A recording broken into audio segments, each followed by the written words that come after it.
just do your work every year, and sometimes it hits and sometimes it doesn't, and you know. So it was cool to. That morning, I actually got a text from Travis, and he was like, "Congratulations!" And funny enough, it was my opening for Nobody Loves You, and so I thought he was saying congratulations for the opening. I was like, "Thank you, it's been so fun. Like, I'm so excited. You know, kids, the cast is great." And he's like, "What are you talking about?" I was like, "What are you talking about?" He's like, "The Emmys, you idiots." What do you mean? So it was funny. Yeah, it was a good story. He was laughing at me. To be on the primetime is going to be crazy. Because the creative arts are really fun. You know, it's such a fun event, and because it's all the people that are kind of more like behind the scenes, and you know, so it's always a different vibe. But the primetime is like the real deal. I know. I know. And I think it's all kind of setting in to us. We're all like, holy moly, this is going to be. Like this is not just oh, that's cute, you guys are doing a good job over there. Right? Oh my god, we're gonna actually be on the show. Like, I gotta get dressed. I gotta get my hair done. I gotta oh my god, I gotta really do this. I've been thinking about that. And then I moved out here when I was 18. By yourself? Yeah. Nice. 18, $500, 2 suitcases, you know, the normal. I'm gonna do it. Yeah, I was like, I'm going big time. Awesome. Yeah. I actually auditioned for Edge Scholarship. They have a scholarship program there, and funny enough, didn't end up making it. But I was like, okay, I have one of those personalities where as soon as somebody says no, I'm like, oh really? Okay. Well then I'll go this way, you know. So good for you. I've just always kind of been resilient in that way.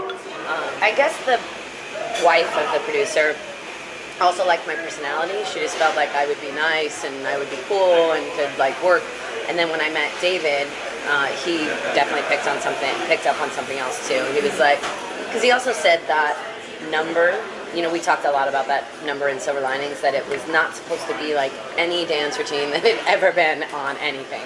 You know, he's like, I want a little bit of ballroom, I want a little bit of tap, I want a little bit of like punk dancing, I want a little bit of partner dancing, a little bit of sexy dancing, I want a little bit of just you and me kind of pedestrian dancing. I'm like, oh gosh, you know, so it ended up being, you know, I had to draw, I don't choreograph ballroom necessarily, but I have a history in it. I know how to do it, and I know how to put steps together that are ballroom steps. It's funny enough, I work on Dance with the Stars too sometimes, and I did strictly come dancing in the UK. And I'm like, wow, all of a sudden I'm some big ballroom choreographer, but hey, you know, it works. Amazing, Bradley. So awesome. It really was. It was a crazy job. I mean, David, the director, David O. Russell, is a madman. He's awesome, you know, but the set that he creates and his vision for the film is like this all-encompassing thing. So it was like I was in Philly for 2 months, I think, and basically working with Bradley and Jen all the time, like huge rehearsals on the weekends, and they were both great. It was like their first day on work, at work, they had dance rehearsal with me, and it was like this immediate, okay guys, we have to do a huge dance number, let's go.